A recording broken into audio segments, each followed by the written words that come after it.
Hola, hello, hello everybody. So welcome to our activity, our session called "Landing a Climate Job in the Third Sector." So welcome to the Day of Climate Professional, and congratulations for all the climate professionals all over the world. So today I'm really happy to be the mediator of this session. I'm Evelyn Araripe. I'm one of the co-founders of Youth Climate Leaders, and today we are going to have four guests from social environment organizations that are going to be sharing a little bit their experiences and open to answer your questions about how to start your own career in the third sector. But before we start with our guests, so we have a video from another guest that couldn't be with us today, but he recorded a very nice video. It's Iago Rairon. Right now, he works for Open Society Foundation, but he has a really interesting experience coming from the grassroots initiatives in the countryside of Northeast Brazil. So I'm going to let him speak by himself. So enjoy the video of Iago. That's a really interesting question. That's a really interesting question because for me, what really functional was my engagement with third NGOs and third sectors organizations here in Brazil, especially grassroots ones.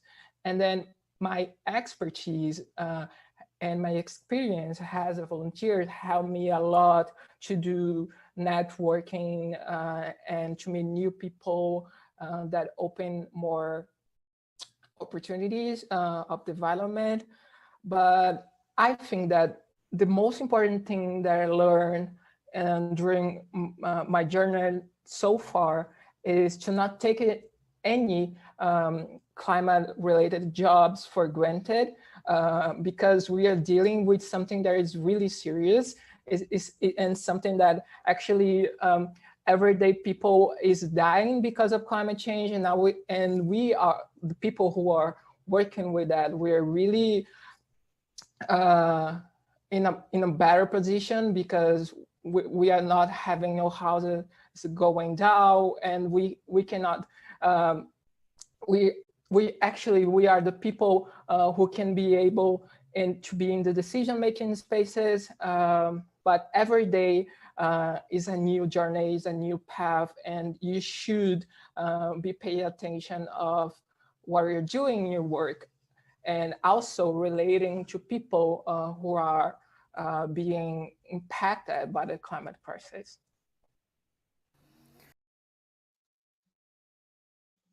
Oh, thank you. That is really nice to start with this tip from Iago on how to work and start with the third sector. So basically, networking is really important. And so that now we are going to have like more people to give you more tips for us based on their own experience. And I think it's interesting. I'm used to say like, what is working on third sector? Sometimes I'm invited to give speeches also about that for young people. And I'm used to say work in the third sector means have a job that your parents are never going to manage to explain to their friends. It's quite hard. My parents until nowadays cannot explain to their friends what do I do, but they are very proud of me. So that's really important. So, and then let's see how is this experience from our guests. And I would like to start with Davi Martins from Greenpeace, because when we talk about the third sector, work in the environmental third sector. So I think most of people think about, okay, it's work on Greenpeace. Greenpeace is a very known organization in the environmental area, so acting for this agenda. But Davi here with us, he's a mechanical engineer. How in earth we can imagine that someone that studied to be a mechanical engineer ended up in Greenpeace? But I think it's really already we start with a good example how it's like so open, how is a diverse world working in the environmental sector and in the third sector. But Davi, welcome to the Day of Climate Professional. Congratulations for your day, and thank you to be here with us. And I'm going to let you tell us how it happens, how an engineer ended up working for Greenpeace. Well, thank you. First of all, thank you for the invitation. It's a pleasure being able to talk to you guys about this important day. And to be honest, it's quite a wonderful job to have, because exactly because of all these different dimensions of our job on climate, right? So there is a space to all of us in this job, people that work with human rights, people that work with engineering like myself, and many others. So it's quite interesting to be a climate professional because of the amount of people that you meet, because of the amount of subjects that you find within the climate issue. So it's a multidisciplinary field that requires multidisciplinary professionals to work with. And like Iago said, there is also a responsibility. And I think the way I see the responsibility is from all of us. We are all in this together. And if we are to overcome climate change, if we are to overcome this crisis, then it's a job to all of us. And Davi, tell us a little bit, how is your daily basis work at Greenpeace? So what do you do there? Great. So I work with one of the campaigns at Greenpeace. And right now I'm focusing more on climate movement, for example. So, but my day at Greenpeace always starts, most of all, with a meeting. There is no way to counter that. Always starting with a meeting. If it's not the first thing, it's certainly the second. But it's always like understanding the political climate, the political situation, regionally, nationally, and globally, because, like I said, we are in this together. So what affects our city, what affects our community is globally related, right? So it always starts like with interaction with people, understanding the political situation, and keep up with the ongoing researches that are coming basically on a daily basis, right? And we always have new numbers, and we always have new figures to rely on. Nice, thank you, Davi. So now I'm going to our next speaker, because I would like to say, please put your questions to our speakers already in the chat. We are monitoring that. So, and I really would like to reserve a big time for questions and answers, because I'm sure like the audience wants to know a lot about you all. And I have to say to you, Davi, I agree about the meetings. So from my experience, I think we do quite a lot of meetings, but in some way it's interesting, because it means most of the organizations in the third sector also are based in the dialogue. So it's hearing each other. So the hierarchy is a little bit different. So not always, but it's interesting that at least we are also trying different models of working, right? So then I'm going to call our next speaker, that is also from a very known organization, 350.org, that is working all over the world to tackle like climate change. But so if an engineer, sometimes it's hard to imagine in the third sector, what about a manager? So of course we need managers everywhere, right? So even in NGOs, but that doesn't mean that the managers are going to do the management work, doing like that boring work that most of us don't like to do. So we have here with us Evelyn from 350.org in Brazil.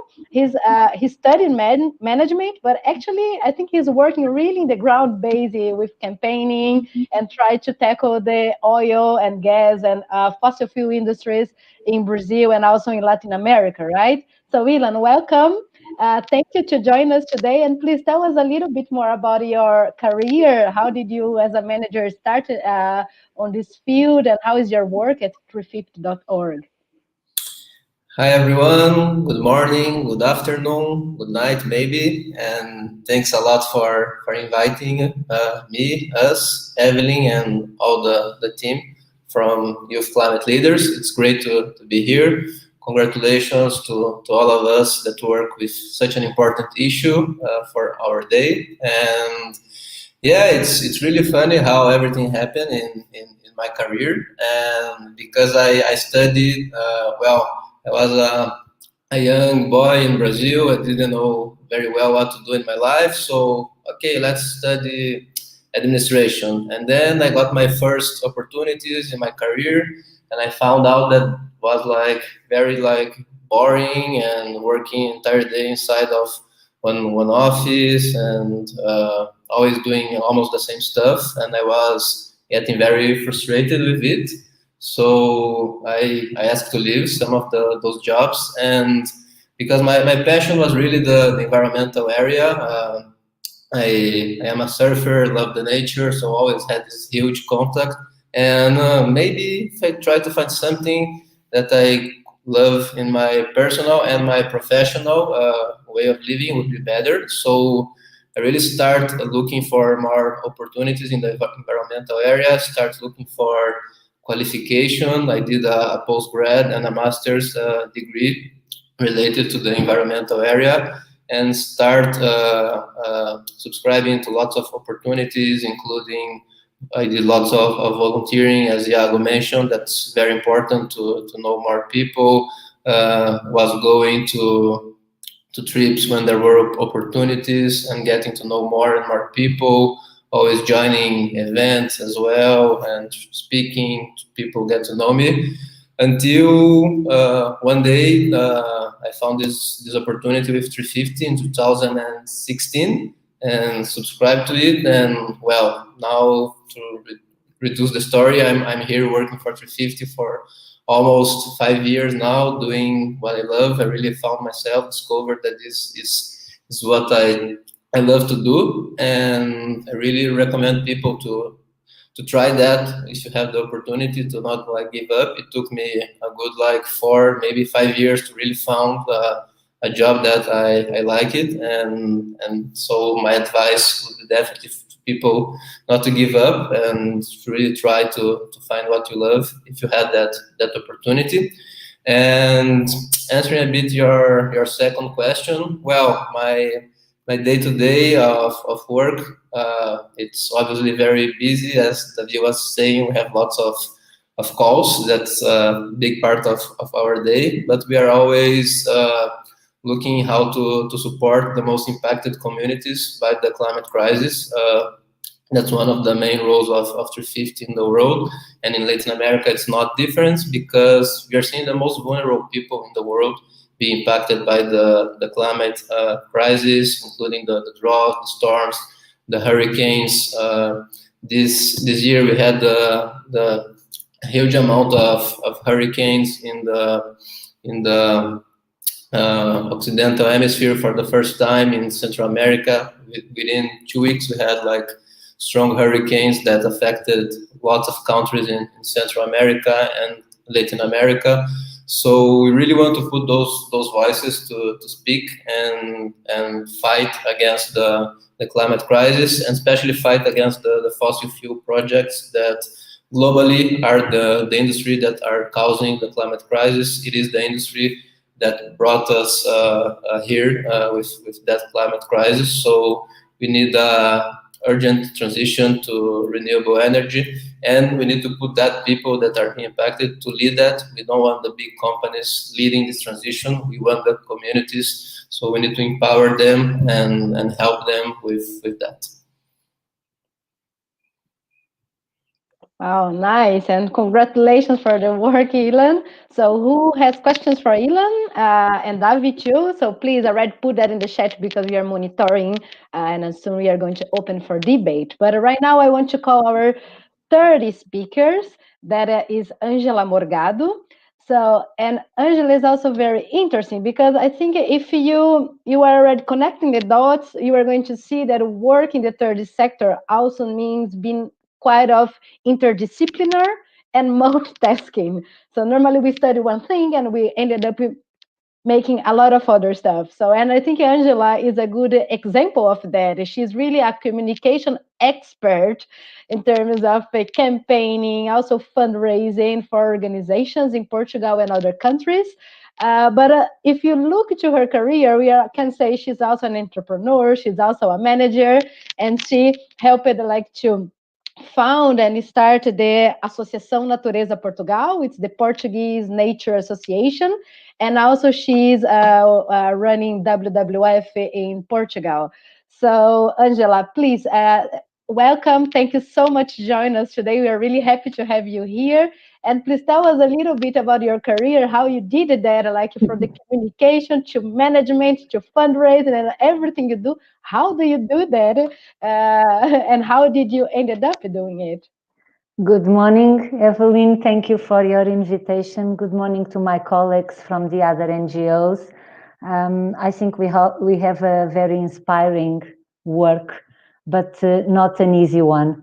It's really challenging because I think we have to talk for the people who still believe that this kind of economy is the good one.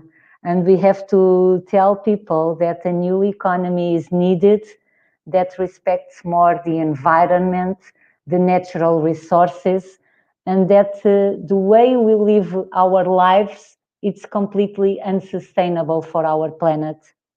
But starting with Angela, so I'm a sociologist, and I think it's not by any chance. Today we do at WWF what we call inclusive conservation. So we try to deal with conservation in a more broader sense, which implies to have conversations with sociologists, with anthropologists, with psychologists. So all the social sciences are very linked with conservation when you do the field work in the most complex places in the world.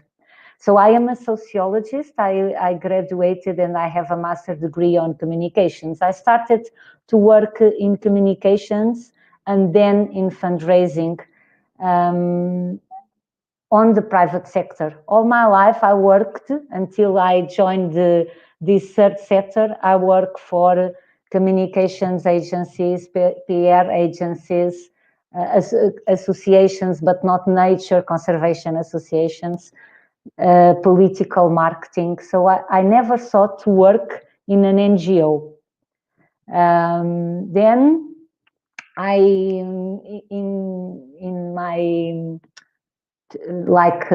when I was 30 years old, I started to think what I am doing here in this private sector. So I had a crisis of identity, and I thought, no, this is not really what I believe.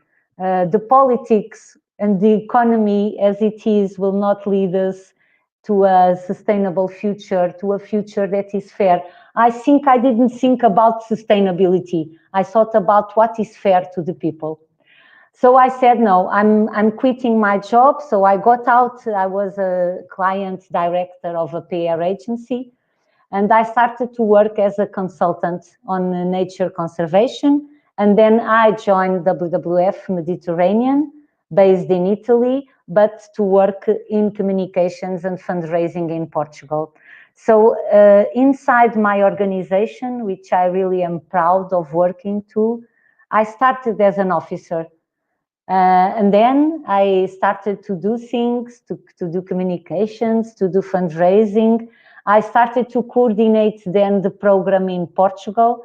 And now I am the executive director of the Portuguese office of WWF. I'm saying this because I think it's what I wanted to pass to the young people. First, if you are not happy, you don't do what you do. You try to find another way of doing things.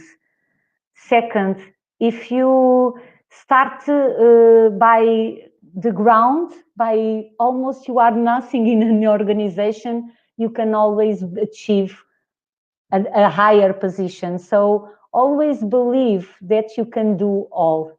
Third, I'm dealing with WWF in a very professional way. I think that's the way we have to deal with the third sector.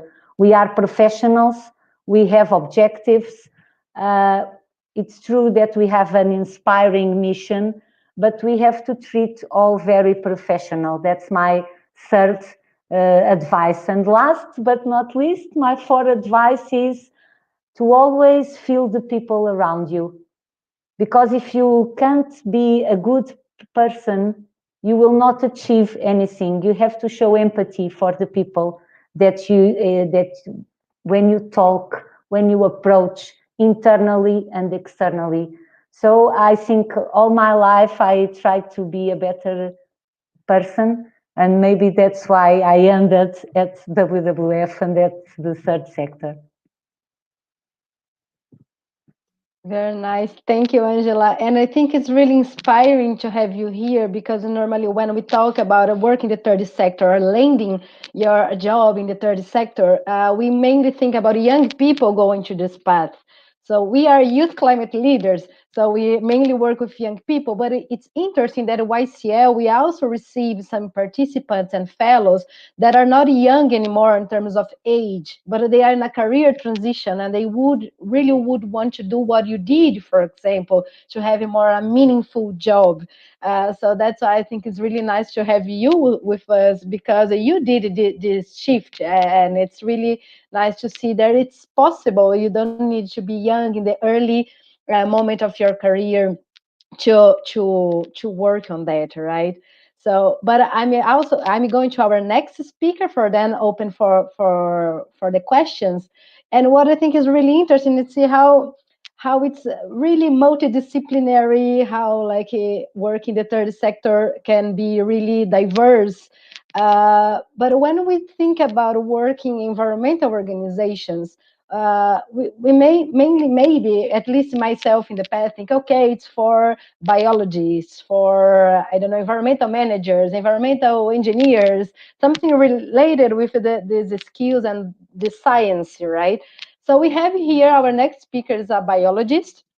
And so it would be quite obvious. But what if this biologist actually is working in the third sector, but really focus on business and financial markets? So we have today with us Gabriel Ribenboim. He's from Welight Institute. So I'm going to let he tell us all his trajectory as a biologist ended up in a kind of a financial market. It's quite interesting. Please, Gabriel, thank you to join us today and tell us, how did you do that? Thank you. Good morning, good afternoon, and maybe good night. And congrats to all climate professionals today. Well, Evelyn, I think we face many challenges, so that requires a lot of creativity. So I think I developed many hats among the third sector and also the private sector, more on the intermediation side than the private sector itself. So when I was a kid, I had three things in my mind, three certainties. I want to be a biologist, but I don't want to give classes. I don't want to be a teacher. Also, I don't know why, but I didn't want to work on the third sector. That maybe was something that I had in my mind at the time. And I don't want to work with banks and capital markets. And but I think the thing that moves me, it's looking to all the challenges and all the difference that we see in the world today, and in order to have to regenerate the nature and the society, it also goes through an economic question. So the thing I came through all these years is that there is an economic rationale behind everything, and it drives a lot of the things today. So I kind of uh, develop a network and my skills to leverage this connection between the third sector and also the private sector in order to raise funds to develop a win-win situation, and always thinking on communities and riverside communities. I have a lot of experience and work with the Amazonian communities in Brazil, but always linking with funding and other players to be able to develop together with them solutions and focus actions to be able to develop all these initiatives. So I think that we need to go for what we believe, and we must do it fast and the best way we can in every day. Nice, nice. And tell us a little bit more. How is the work of Welight? What do you do? Because I know you do a lot of stuff, including like YCL is a partner of Welight, so for the YCL course, and it's a really nice partnership. So can you share with us a little bit more? How is your work, the work of the Institute? Okay, so it's a crazy work, but we have a team that is focused on leveraging the connections between philanthropic funds, companies, and donors with impact makers. So our daily work is basic networking and developing campaigns and co-creating projects in a way that we can support fundraising, fund management, and also being able to provide transparency and monitoring for all these connections. So can we say you are a kind of Tinder of the social environmental donation area? That's a good way to name it. Nice. So when talking about donation, here we have the link also for who are interested to support and donate to YCL. So we are sharing here the link. So YCL, we are in the third sector. We are a social environmental organization, and we really raise funds to provide scholarships for people participate of our courses, to maintain our team, and also to maintain our social platforms, our medias, like this one we are right now. So we really appreciate who can support us today or constantly. So Gabriel, thank you so much. I think I'm going to open for the questions, because then so the audience can interact with all of you, because you are so amazing guests. So I wish we could stay here all day. But so let's use the time we have left to enjoy with the audience. So, and then the first question that I think is for the four of you.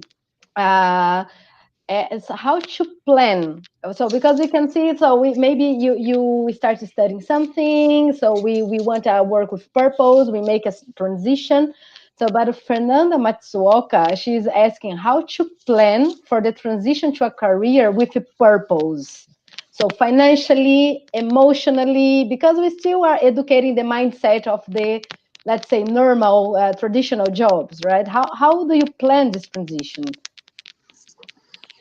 So I think we can start with Gabriel, because he's already in the screen, and then I can call the others. Okay, so it's a tough question, because maybe on the financial side you can plan more, but emotionally, I don't think you can plan anything. So as I mentioned before, I think you need to go for it, and it's really part of your everyday career or everyday relationship to your work. So just go for it. That's my tip. Nice. So then I'm going also to use this question to Davi, because it's a long time we don't see Davi. He was our first speaker. So Davi, did you have to plan a transition in your career to go to work in third sector? How was that for you? Actually, I didn't plan. I had already left the industry when I started at Greenpeace. So I left the industry to focus my attention on issues that are related to city. So because of my background, I started working with mobility, urban mobility issues. And I actually started at Greenpeace because of my master's that I was doing in 2015. So so I can't say I planned to do this transition, but in a certain way, I was already working with mobility and infrastructure policies for São Paulo and for other big cities in Brazil. So, but like emotionally, most definitely, because it can be a tough transition for someone that is very related to this infrastructure or to the bureaucracy work of an industry or a regular workplace. Let's put it like this. But the good thing is that the work is so dynamic, and so are the people that you are working with. Because of the environment that we work in, you have to be that dynamic. So it's really challenging, and it's a daily challenge. So it's fundamental that you have somehow stability in your emotion life. Great. And then how about you, Angela? Because you really made a transition, as you told, right? You were like more in the private sector, so and then you went to the third sector. How did you plan this transition? Was that planned in some way? Well, I think it's not a plan. It's kind of something that you feel inside. But you have to take risks because, I used to earn more in the private sector a lot. You have to take risks financially, but of course you have to organize your life and see if you are well with much money, or if you are better doing an inspired thing that also brings you money, but not so much. And then I think after deciding this, because it's a choice that you have to make, it's a question to you and a choice.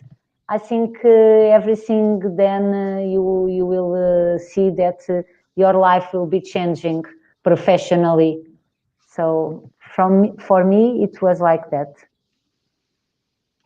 And how about you, Ilan? I left you as the last one because I think you are the youngster here among us. So and then sometimes I think for young people it wasn't even a transition. Maybe it was one of your first opportunities. But I also think working with young people, there's a lot of expectations, traditional expectations on their shoulders, right? Have like a formal job, normally in a big company, and have material stuff like a house, a car, status, and whatever. So, but how was that for you? Did you plan that? So you said for us that it took some years for you find yourself, right, and find your place at 350. How was this preparation for you?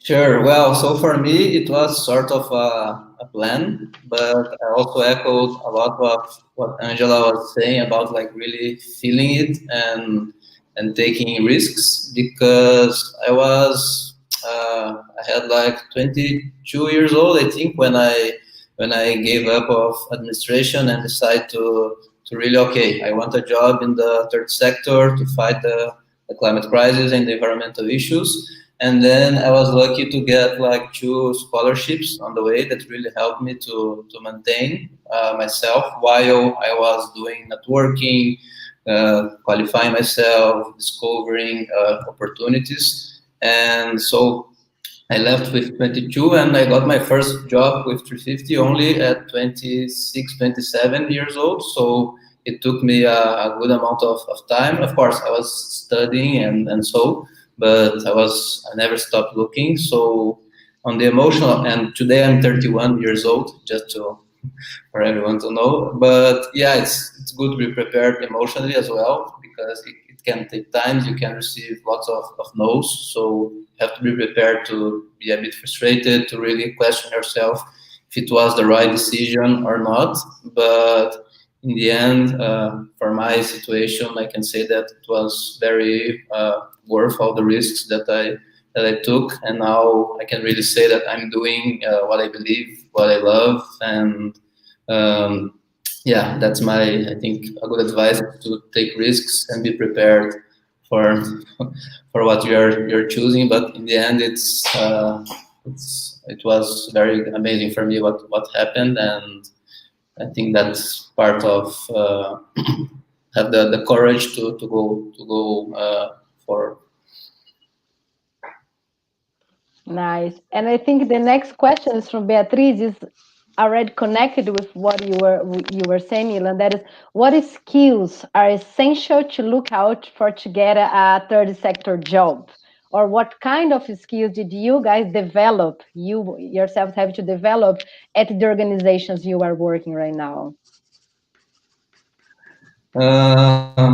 Well, to be honest with Beatriz, I don't think that you are going to learn at the university or at any school the skills to do a campaigning work, or to organize against the fossil fuel industry, or to tackle deforestation, whatever the topic. I think there are like a mix of skills that you definitely learn at university, and as others said, this work is very multidisciplinary. It's very important to have a mix of skills. All professionals can really contribute to the cause, but I think it's during your daily work, you're definitely going to learn a lot, and different skills that you don't learn at the university. But for me, I think the most important is really how to deal with people, and how to also be okay with yourself, because it's a very difficult fight, and our wins are little sometimes, but they are also very good when you have some. So it's really to have this balance. And yeah, I think the personal skills are very important for this type of job, to have a very good relationship with people. So someone else also wanted to share some skills that you found necessary to work in the third sector. Yeah, I think to be able to listen, it's very important. So you're dealing with people, you're dealing with different situations. So listening skills, and also problem solving skills, so creativity, they are also very important. Can I add something? Please. I think it's also important to have a positive speech, because we know that our work is not easy. The targets that we aim to achieve are not always achievable as we would like. And we can't, I think we can't think that it's not possible. We have to be positive, because then the others will think, why do it if it's so bad, the situation? We have to transmit to the others that every little step matters. Every little action is part of a greater contribution to a positive nature, to a sustainable future. Nice. And Davi, do you want to say too? Give some tips of skills? Yes, I would add to this list kindness. I think that because sometimes we can really get lost at our work, and the necessity of change and our will to change, and sometimes we forget about that we are not the industry. by the end of the day. We are not the first sector at the end of the day. We are not here for profit. So, and since we are dealing with people, we are working with and for people, right? We have to always remember about the kindness and how we step up upon political issues that we have to step up, but also do it not in the same way as the industry does or as the banking sector does.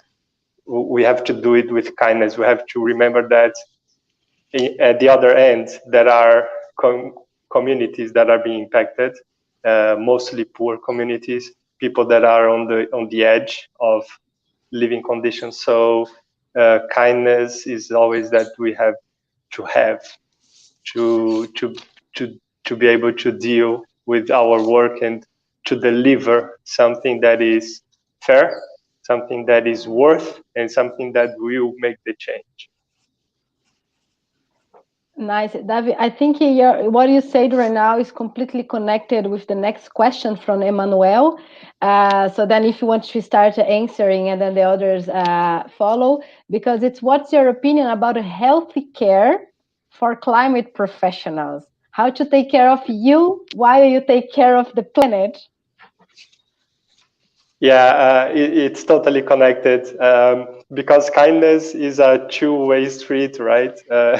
So you have to be kind, to give and to people, but also to receive, and especially receive kindness from yourself, because at the end of the day, we are fighting with some big players here, right? We are dealing with people with an immense power. So it's tough, but you have to be kind to yourself to understand it, to really remember yourself and to say, okay, so if I know that I'm doing the right work, I know that I'm doing it in a positive, in a vibrant, and in the most professional way possible.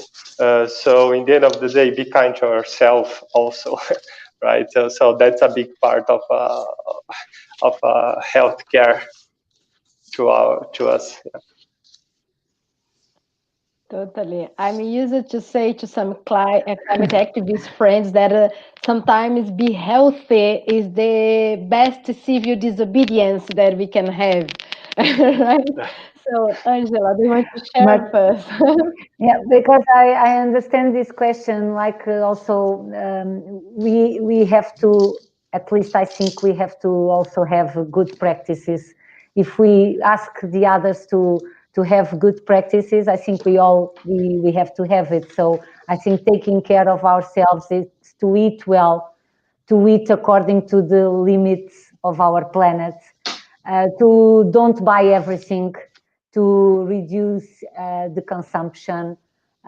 It's also to be in nature, to protect the nature, to tell that to our children. So there are some things that we do in our lives to protect our health, because as much as we protect our health, as much we protect nature, and vice versa. As much we protect nature, as much we are protecting our health. And that was very visible now with the pandemic of COVID-19. So if we had treated better our nature, maybe these zoonoses would not have be so disastrous for us and for our health. Yes, thanks, Angela, for that. And how about you, Evelyn? How is the healthcare for you as a climate professional?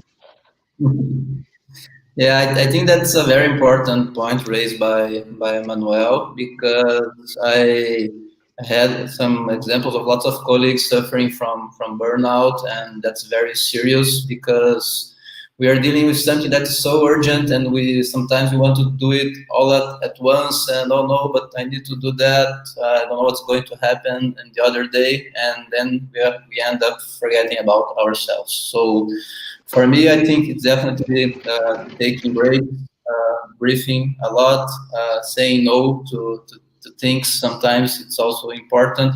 And for me, my therapy is definitely surfing. So I try to be in the water as much as I can, almost like every weekend, planning to live close by to a beach. Now I'm not living that close, but I think that's really find something that you like and you can like, and that you're able to disconnect, like forget the distractions, turn off your cell phone, turn off your computer. I think that's, for me, that's something that helped me a lot to like disconnect, and just having time to connect with Mother Nature. It's perfect. And how about you, Gabriel? How is like the healthcare of you as a climate professional? How do you deal with that? That's another tough question because personally for me, when I have a problem in mind, it's very difficult to disconnect.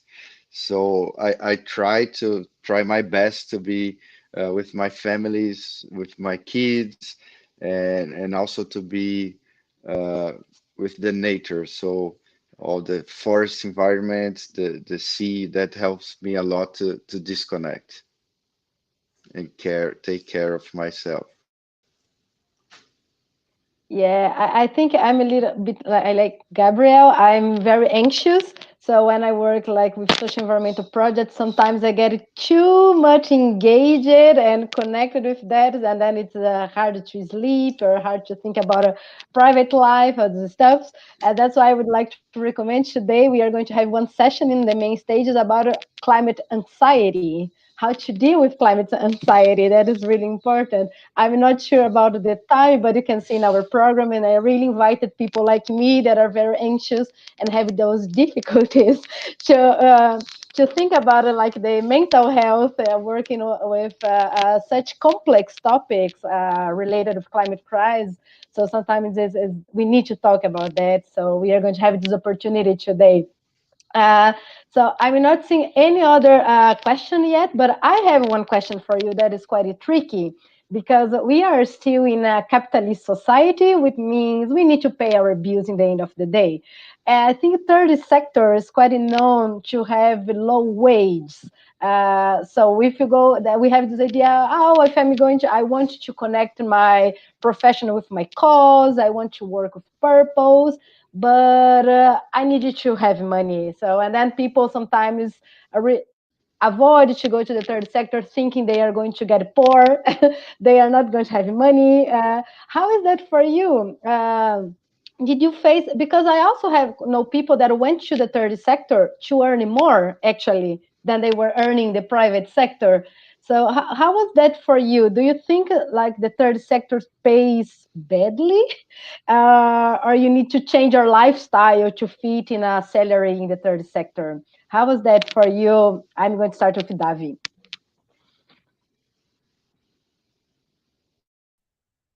So what I would say is, and I'm not going to give uh, my history here. I'm not going to use it as an example. But what I think, and what I have always believed in that, you have to chase. It's this it's this phrase that we hear it a lot, but I think we practice not that much. So you have to chase your dreams, but it's not that simple chasing your dreams, right? So first of all, you have to understand what you want to do, what are the things that you like. But if you are willing to start at the third sector, then just go for it, because you will learn things that you are not taught at school or sometimes at home, depending on where you come from, your family background. And despite the salary, you will learn how to eat better. You will definitely learn how to consume in a more efficient way. You will learn things that are not based on salary. but that makes a huge difference in the end of the day. So I think that the most important thing is try to choose a line of work, or something that will make you happy at the end of the day. So it's really be kind to yourself, first of all, first and foremost,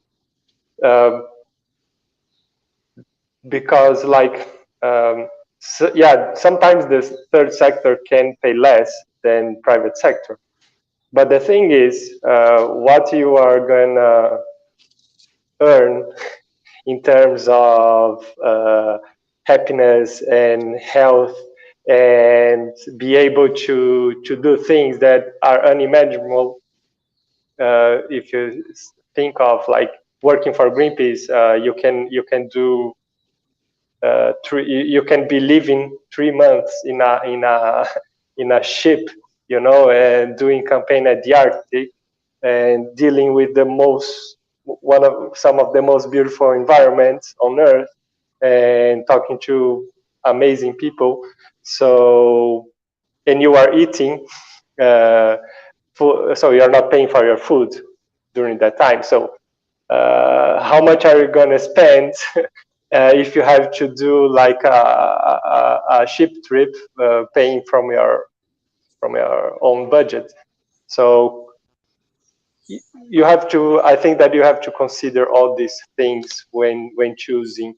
And I can say that most definitely the third sector gives you the opportunity, or opens doors to things that you won't be, sometimes you won't even dream, you know, like being in the Amazon and get to know an indigenous community. So when are you gonna do that with a regular job? Most probably you won't. So I think that the gains are higher, most definitely. So, and they are so much higher that they make the salary good enough to live a good life, and to be happy with your life. And I believe that's the most important thing. Nice. So thanks, Davi. I think I think someone wanted to comment, because we have one more question. We are running out of time. We have just more 5 minutes. I just I would like to add, I agree with Davi, of course, but I think in the third sector, we will also have to find the balance between professional life and the private life in all sectors. Once you are in the third sector, you work a lot. You know, we all know that. But I completely agree with Davi. We can see places unimaginable for us. But a thing that I think it's the people that you work are usually kind people that lead me to the kindness that someone of my colleagues of the panel talked about. I think we deal with people that are kind and that have empathy.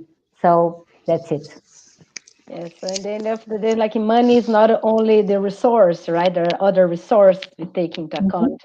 I wanted to address the last question that is from Vitor, because he said, if we hardly get these skills by studying, I suppose we would get such skills from practice, but then we would have to start unskilled. Is the third sector job market open for unskilled people? Unskilled people? How does it compare with the general market? So, Gabriel, do you want to start? Yes, I can. Well, I think there is a space for everyone, and in the private sector we have the trainees, and on the non-profit sector we have volunteers and people that are connected to the sector in a way that it's the first door to join the sector and to learn. So I think the private sector, it's less generous than the non-profits. So I believe that I've seen a lot of people that join the nonprofit sector, the third sector, through these doors, and they were able to develop the necessary skills and find their way and find new opportunities and build their careers. So yeah. How about you, Elan? Because you said like you studied and it's nice you had a scholarship that helped you to maybe gaining some knowledge and skills during you have a scholarship. And I think you also said you did some volunteer job, right? The volunteer helped him to gain these skills. What is your opinion about that? Sure. Well, I think it's really important to like mentalize what you really want and tell that and show that to the world. So like volunteering is such an important way to do that, and because you need to be present, you need to show people what you want, be there, like for example on weekends, waking up early and then going, helping, putting like really like your hands to do some heavy work, and that's what really works for me. I did not have any experience in the third sector, but 350 opened the doors for me at that moment in 2016. I got at that time a short contract. I didn't got a full contract. I only got my full in 2018. So I had like another 2 years going back and forth, doing more volunteer until I got only 2018, my first like permanent job, which I'm glad that I'm at it until now. So I think like having resilience and perseverance are also two very important skills in order to finally really got like this your dream job that can be different than ours. But in my case, I can definitely say that working for the third sector, fighting the climate crisis, and having that amount of adventures and opportunities that he was mentioning, it's something like really amazing. Nice. So thank you. So we are really running out of time. So then first I would like to say thank you so much for the four of you to be here with us today. It was really inspiring.